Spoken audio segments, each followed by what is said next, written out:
बच्चों, welcome to Doon Indian defence academy Dehradun. जैसा कि बच्चों कल आपको हमारे चैनल के माध्यम से आंसर की प्रोवाइड की गई होगी, आपने अपने आंसर चेक भी किए होंगे। तो आज हम आप लोगों के लिए लाए हैं डिटेल्ड सॉल्यूशन। मैं आपका फिजिक्स का टीचर नवीन नौटियाल। तो शुरू करते हैं आज का सेशन। देखते हैं वन बाय वन कैसे कैसे क्वेश्चन पूछे गए थे और उन्हें किस तरीके से अटैम्प्ट करना था।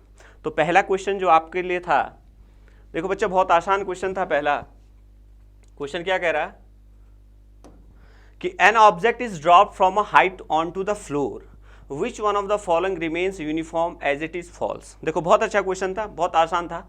बोला गया कि एक ऑब्जेक्ट को ड्रॉप किया गया है। सपोज ये कोई ऑब्जेक्ट है, इसको नीचे की तरफ ड्रॉप किया गया है और हमने कई बार ये चीज़ डिस्कस की हुई कि जब भी कोई ऑब्जेक्ट ड्रॉप किया जाएगा इसका मतलब उसकी इनिशियल वेलोसिटी क्या हो जाएगी, 0 हो जाएगी।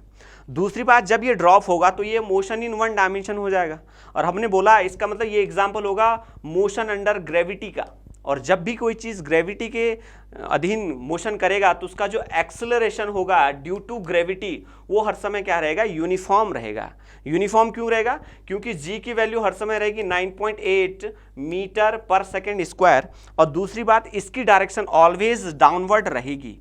तो एक्सेलरेशन एक वेक्टर क्वांटिटी है, इसके पास आपकी दो चीजें हैं, एक तो मैग्नीट्यूड है और दूसरा इसका डायरेक्शन है। दोनों चीजें कांस्टेंट है तो हम बोलेंगे वो हो जाएगा आपका यूनिफॉर्म एक्सेलरेशन। अब हम देखते हैं ऑप्शन कौन सा था। तो आपका पहला ही ऑप्शन था इट्स एक्सेलरेशन। मोमेंटम होगा नहीं क्योंकि लगातार वेलोसिटी बढ़ेगी, काइनेटिक एनर्जी होगी नहीं फिर से वेलोसिटी बढ़ेगी और पोटेंशियल एनर्जी नहीं होगी क्योंकि लगातार हाइट डिक्रीज होगी। तो ये भी आपका यूनिफॉर्म नहीं हो सकता। तो ऑप्शन नंबर ये आपका क्या हो जाएगा, करेक्ट हो जाएगा। उम्मीद करता हूं आप लोगों ने अच्छे से किया होगा ये क्वेश्चन, बहुत आसान क्वेश्चन था। बढ़ते अपने नेक्स्ट क्वेश्चन की तरफ।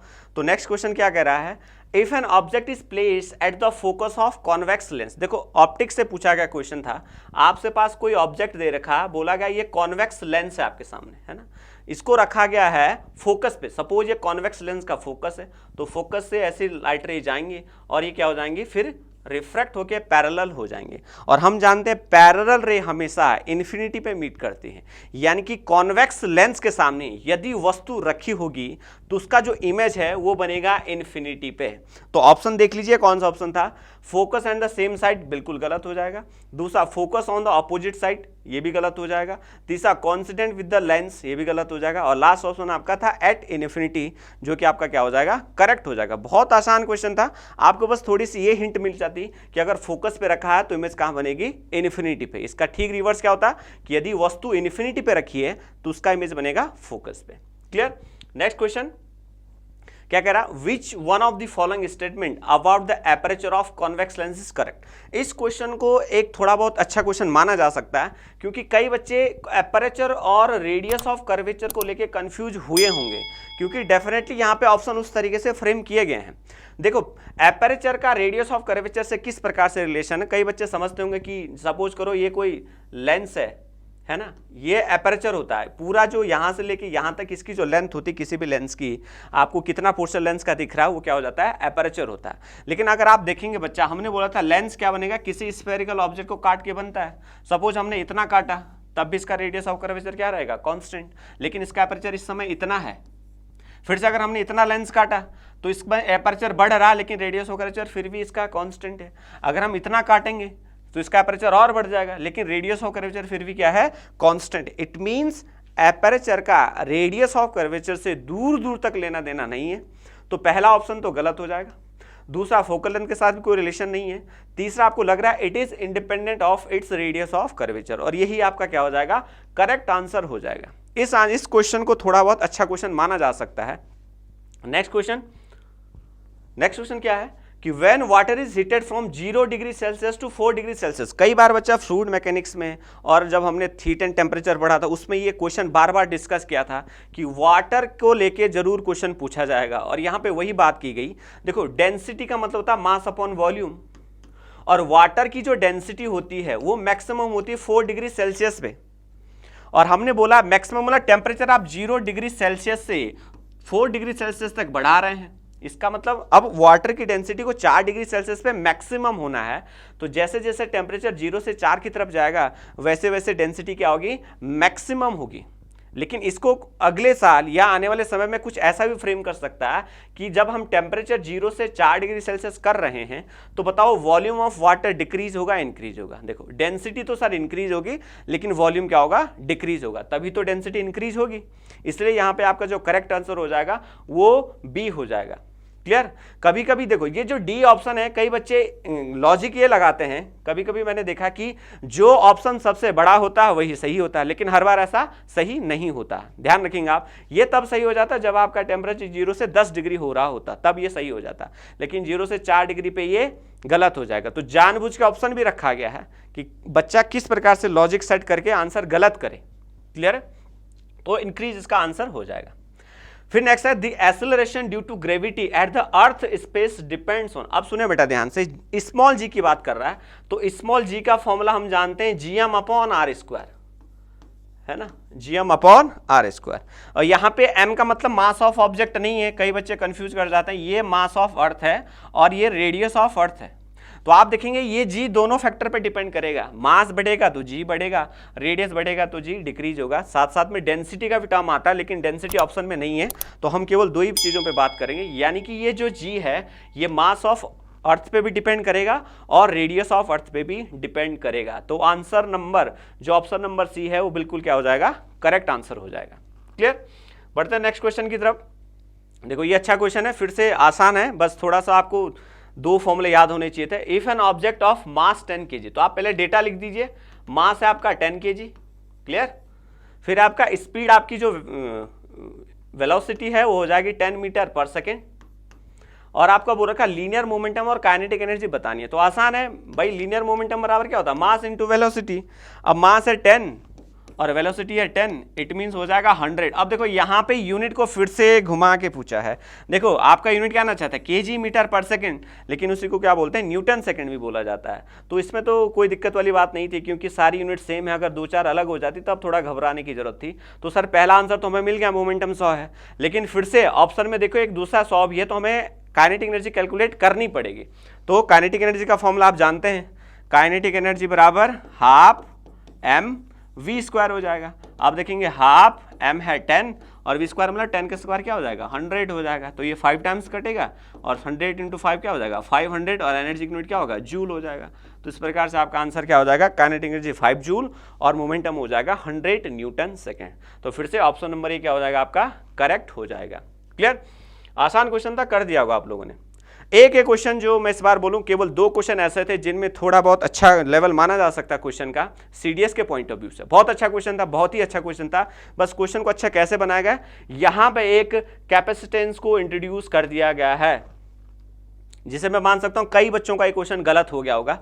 लेकिन कॉन्सेप्ट यहाँ पे ये देखेंगे बच्चे आप लोग, 2 कंडीशन है। जब भी आपका सर्किट में कैपेसिटेंस रेजिस्टेंस के साथ लगा होगा तो इनिशियली कैपेसिटर तो चार्ज होगा, क्योंकि ये चार्ज स्टोरिंग डिवाइस है। कैपेसिटर क्या है सर, चार्ज स्टोरिंग डिवाइस होती है ना। तो सर पहले तो चार्ज स्टोर करेगा। एक समय आएगा जब इसमें जितनी इसकी कैपेसिटी होगी चार्ज फुल हो जाएगा, फिर इसमें करंट फ्लो होना बंद हो जाएगा। हमें उसी टाइम का करंट पता करना है, क्योंकि लगातार चलता रहेगा। तो कुल मिला के सर शॉर्टकट यही है कि इस वाले सर्किट में, इस वाले रूट में करंट जाएगा ही नहीं, करंट ऐसे जाएगा, इस तरीके से करंट फ्लो होगा। तो आप देखेंगे, हम जानते हैं V बराबर क्या होगा, IR। V बराबर क्या, बस यही क्वेश्चन था इसमें, इस वाले रूट पे करंट फ्लो नहीं होगा, तो V बराबर क्या होगा, IR, यानी कि R इक्विवेलेंट। और आप जानते हैं ये दोनों क्या हो जाएंगे, दोनों क्या हो जाएंगे सर, ये हो जाएंगे सीरीज में इस तरीके से। तो 10 + 10 क्या हो जाएगा, 20, और आपको वोल्टेज दे रखा 10, तो I इंटू 20। अब आप देखेंगे I बराबर क्या हो जाएगा, 10/20, विच मीन्स 0.5 एम्पियर आपका आंसर हो जाएगा। मैं पहले बता रहा हूँ 2 क्वेश्चन जो मुझे सीरियस में अच्छे लगे, आपको भी पता होगा। हाँ बिल्कुल, एक ये था और एक दूसरा एपरेचर वाला था। तो ये रहा आपका ये वाला क्वेश्चन, काफी अच्छा क्वेश्चन था। आंसर आपका क्या हो जाएगा, डी करेक्ट हो जाएगा, ध्यान रखेंगे आप। Next question, pitch of sound wave depends on which one of the following characteristics. बहुत अच्छा क्वेश्चन है, पिच की बात की जा रही है। तो हमने कई बार बात की है कि पिच का मतलब हुआ कि आपकी जैसे जैसे फ्रीक्वेंसी बढ़ेगी वैसे वैसे पिच बढ़ेगा, शार्पनेस बढ़ेगी। जैसे आपने अभी, या आप देखेंगे हमारे ममता मैम का जो केमिस्ट्री का सॉल्यूशन है, फिर बायो का सॉल्यूशन, उसमें उनकी आवाज़ को आप थोड़ा सा मेरी आवाज़ से मैच करेंगे तो आपको उनकी आवाज़ में एक फ़र्क नज़र आएगा। उनकी आवाज़ थोड़ा सा पतली होगी, यानी कि उनमें पिच ज़्यादा है, उनकी फ्रीक्वेंसी क्या है, ज़्यादा है। तो पिच तभी बढ़ेगी जब आपका फ्रीक्वेंसी बढ़ेगा, और लाउडनेस तभी बढ़ता है जब एम्पलीट्यूड बढ़ेगा। तो ध्यान रखेंगे पिच ऑफ साउंड वेव किस पे डिपेंड करेगी, फ्रीक्वेंसी पे डिपेंड करेगी, यानी कि आवृत्ति पे करेगी। 1 सेकंड में जितनी ज़्यादा वेव साइकिल कंप्लीट होगी उतना ज़्यादा उसका क्या हो जाएगा, पिच होगा। तो ऑप्शन नंबर डी क्या हो जाएगा, करेक्ट हो जाएगा। क्लियर। ये रहा नेक्स्ट क्वेश्चन। ये पिछली बार एनडीए में भी पूछा गया क्वेश्चन था, एज इट इज वही क्वेश्चन सेम।